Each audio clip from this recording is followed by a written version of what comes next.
নামের একটা গ্রাম ছিল।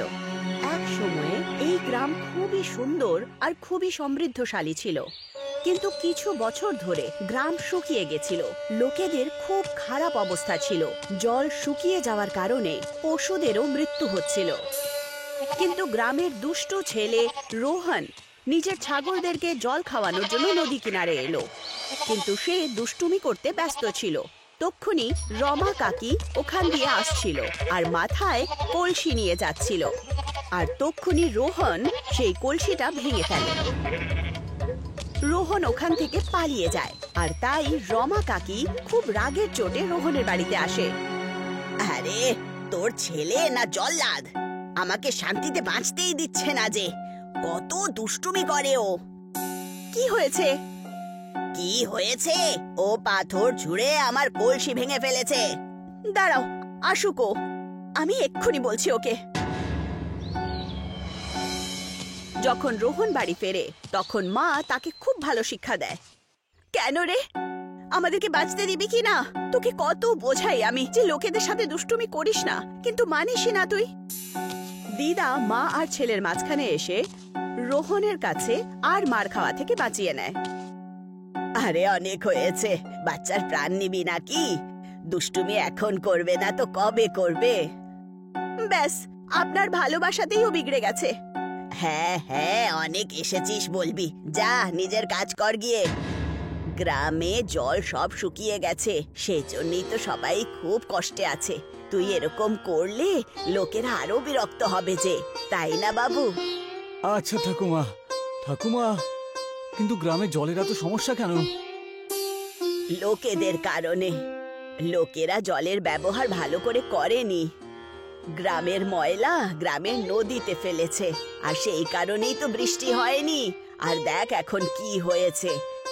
এক সময়ের কথা, আমাদের গ্রামে রূপোর নদী বইতো। রূপোর নদী? হ্যাঁ, রূপোর নদী। হ্যাঁ, রূপোর নদী। ভরতপুর গ্রামের নদী এত পরিষ্কার পরিচ্ছন্ন ছিল, আর যেন তার জল একদম চাঁদের মতো ছিল। তার ভেতরে রূপোর পাথরও পাওয়া যেত। এই দেখো, আমি রূপোর একটা পাথর পেয়েছি। আরে বাহ, এ তো বড় পাথর পেয়েছো তুমি। আমি এখন একটা বড় বাড়ি তৈরি করব। এই দাঁড়া, আমিও খুঁজি তাহলে। ভরতপুরের লোকেরা নদীতে পাওয়া রূপোর পাথর বিক্রি করে ধনী হয়ে উঠেছিল। ওখানকার লোকেরা সুখ শান্তিতে জীবন কাটাচ্ছিল। কিন্তু এখন নদী খারাপ হয়ে যাওয়ার কারণে সমস্ত রূপোর পাথর চলে গেছে। জানি না আগের মতো পরিস্থিতি গ্রামে কবে ফিরবে।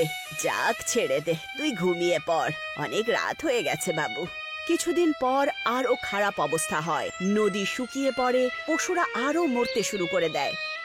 রোহনের প্রিয় ছাগল জলের কমির কারণে মরে যায়।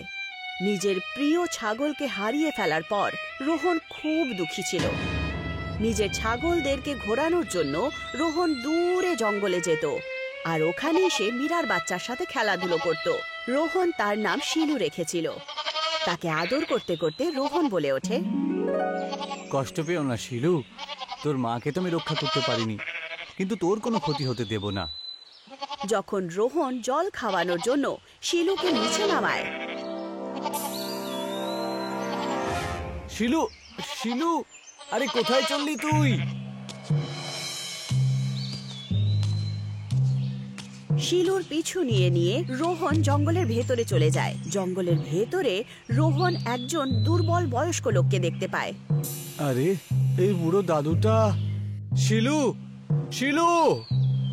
রোহন শিলুকে এদিক ওদিক তাকিয়ে খোঁজে। বয়স্ক লোকের আওয়াজ রোহনের ধ্যান নিজের দিকে টানে। জল, জল!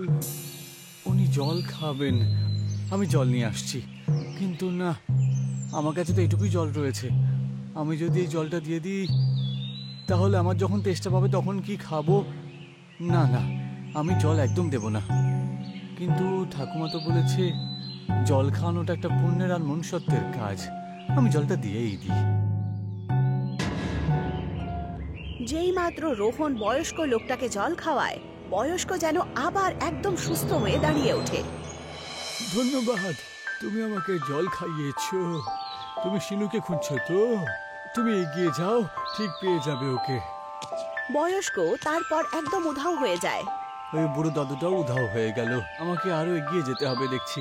রোহন এগিয়ে যায় আর এরকম একটা জায়গায় পৌঁছায় যেখানে দুদিকেই গর্ত ছিল আর দুটো গর্তকে জুড়ে একটা পুল ছিল। এই পুলের ওপারে কি আমার যাওয়া উচিত হবে? না না, এই পুলটা দেখছি বেশ ভালোই পুরনো। হয়তো আমি এক দু পা এগোলেই ওটা ভেঙে যাবে, কিন্তু হতেও তো পারে আমার শিলু ওই দিকেই আছে। আমাকে যেতেই হবে, হ্যাঁ আমাকে যেতেই হবে। রোহন এগিয়ে যায়, অনেক সাহস করে সে পুলটাকে পার করে। পুল পার করা মাত্রই সে একটা নদী দেখতে পায়। নদী একেবারে পরিষ্কার ছিল আর তার ভেতরের পাথর চমকাচ্ছিল। রোহন যেই মাত্র এগিয়ে যায়, তার চোখ সামনের দৃশ্য দেখে একদম ছানা বড়া হয়ে ওঠে। তার সামনে নদীর কিনারায় একটা বড় কালো সাপ তার দিকেই তাকিয়ে বসেছিল। এসো রোহন, এসো, আমি তো তোমার অপেক্ষাই করছিলাম। তুমি কে? আমি একজন নাগ, এই নদীটার রক্ষাকর্তা। এসব কি? আমার তো এসব মনে হচ্ছে কোনো জাদু। এই জায়গাটা জাদুরই তো। তোমার গ্রামে জলের সমস্যা পূর্ণ করার জন্য ঈশ্বর তোমাকে বেছে নিয়েছেন। কিন্তু আমি শুধু শিলুকে খুঁজে পাচ্ছি। শিলুকে পাবে তুমি, কিন্তু তার আগে আমার 3টে ধাঁধা তুমি উত্তর দাও, তাহলেই হবে। প্রথম ধাঁধা, চলতে থাকে দিন রাত, করে জীবনের প্রতিজ্ঞা, পাথর ভেঙে রাস্তা তৈরি করে, সব বাধাকে পেছনে ছেড়ে আসে, সাগরের সাথে মিশতে দৌড়ে যায়। বলো তো ওকে কি নামে ডাকা হবে? রোহন ভাবতে শুরু করে। কিছুক্ষণ ভাবনা চিন্তার পর রোহন উত্তর দেয়, নদী। নদী, উত্তর হলো নদী। সঠিক উত্তর। চলো এবার পরের ধাঁধাটার উত্তর দাও। সূরজের কিরণ ওর ওপরে পড়লে যেন মনে হয় তারাগুলো ছড়িয়ে রয়েছে। সোনার থেকে কম নয় এর মূল্য, একদম সাদা কিন্তু সোনালি নয়। এবার বলো কি বলো? এই ধাঁধা একটু কঠিন ছিল। রোহন ভাবছিল, তক্ষুনি তার চোখ পড়ে রূপর নদীর ওপর। সাদা কিন্তু সোনালি নয়, তাই তো? রূপো। বাহ, তোমার তো দেখছি ভালোই বুদ্ধি আছে। কিন্তু এখনো তোমাকে একটা শেষ ধাঁধার উত্তর দিতে হবে। বলো আমি কে? বয়ে চলা কিরণকে তুমি ভালোবেসে ফেলবে। মনে করো জলের মধ্যে তারারা গলে যায়। কই চিনে দেখাও তো ভাই, পাথরও হবে মূল্যবান। এটাকে তুমি কি করে করবে অস্বীকার? এই যে করেছে তোমার গ্রামের জন্য বড়ই উপকার। কই একে চিনে দেখাও। রোহন আবার ভাবতে শুরু করে। এই ধাঁধাটা তার জন্য খুব কঠিন ছিল, কিন্তু রোহন মাথায় খুব জোর লাগায় আর উত্তর দেয়, গ্রামের উপর উপকার, রূপর নদী। বাহ খোকা, আমি খুব খুশি হয়েছি। তুমি 3টে ধাঁধারই উত্তর দিয়েছ, সঠিক উত্তর দিয়েছ। তুমি 3টে পরীক্ষাতেই উত্তীর্ণ হয়েছে। বুড়ো মানুষটাকে তুমি যখন জল খাওয়ালে তখনই তোমার বড় হৃদয়ের প্রমাণ পাওয়া গেছে। অন্যের জন্য দয়া দেখিয়েছ। তারপর তুমি ওই পুলটাকে পার করে যে সাহস দেখিয়েছ, তাতে প্রমাণ হয় যে তুমি খুব বাহাদুর। আমার 3টে ধাঁধার উত্তর দিয়ে তুমি তোমার নিজের বুদ্ধিমত্তার প্রমাণ দিয়েছ। তোমাকে সত্যি পুরস্কার দেওয়া যায়। তুমি জিতে গেছো বন্ধু। তোমার শিলুকে তোমার পাওয়াই উচিত। একবার নিজের বাঁ দিকটা ঘুরে তাকাও। রোহনের বাঁ দিকে শিনু দাঁড়িয়েছিল। রোহন তাকে তুলে নেয়। কোথায় চলে গেছিলি তুই? আমি ওকে আমার কাছে ডেকে নিয়েছিলাম। কিন্তু কেন? কারণ তুমি এই রূপোর জলটা যে দিতে চেয়েছিলাম, এটা নিয়ে যাও। তোমার গ্রামের প্রয়োজন রয়েছে। এই জলের বোতলে ভরে তুমি নিয়ে যাও। এটা নিয়ে গিয়ে তোমার নদীতে মিশিয়ে দাও। তোমাদের গ্রামে জলের সমস্যা মিটে যাবে, বুঝেছো? একটা কথা মনে রেখো সব সময়, নিজের গ্রামের নদীকে সবসময় ভালোবেসো। গ্রামের গাছপালা কেটে দিও না। গ্রামকে সবসময় সবুজ অরণ্যে ভরিয়ে রাখো। যাও, এই বোতলে জল নিয়ে গিয়ে গ্রামের নদীতে তুমি মিশিয়ে দাও। তাহলে গ্রামের আনন্দ আবার ফিরে আসবে। যাও, ভালো থেকো। রোহন নিজের বোতলে রূপর নদীর জল ভরে নেয় আর নাগ দেবতাকে প্রণাম জানায়। পেছনে যে ঝোপঝাড় দেখতে পাচ্ছ, ওটার ভেতর দিয়ে চলে যাও। রোহন সেই জঙ্গলে ঢুকে পড়ে, যেটা সোজা সেই জঙ্গলেই গেছিল যেখান থেকে শিনু উধাও হয়েছিল।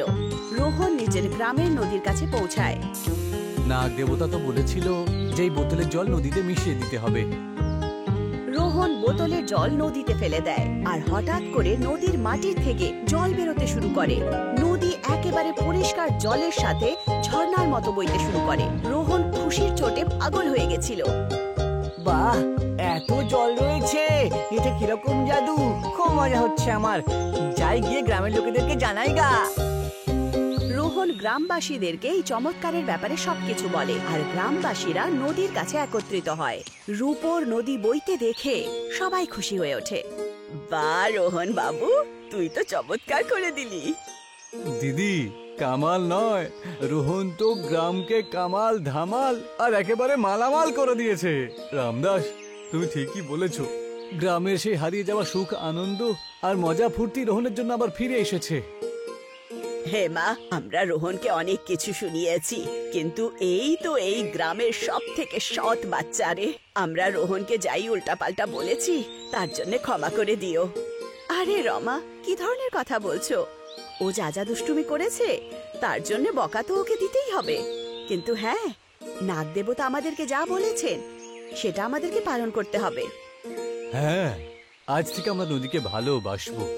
এর মধ্যে কখনো আমরা নোংরা ফেলবো না আর গ্রামে অনেক বেশি গাছপালা লাগিয়ে দেব। আর যেগুলো আগে থেকেই রয়েছে এখানে তার দেখাশোনাও আমরা করব। রোহন তো অনেক দুষ্টুমি করেছে, অনেক অন্যায়ও করেছে, কিন্তু ওর জন্যই তো আজকে আমাদের ভুল আমরা বুঝতে পেরেছি। রোহন হলো একদম খাঁটি সোনা। হ্যাঁ, আমার নাতি একেবারে সোনা। আমার সত্যিকারের সোনাই তো এই গ্রামের রূপর নদী আবার ফিরিয়ে এনেছে। গ্রামের সমস্ত লোকেরা খুব খুশি ছিল। রোহনের দিদা রোহনকে আদর করছিল। অবশেষে রোহন গ্রামবাসীদের জন্য এত কিছু করেছে যে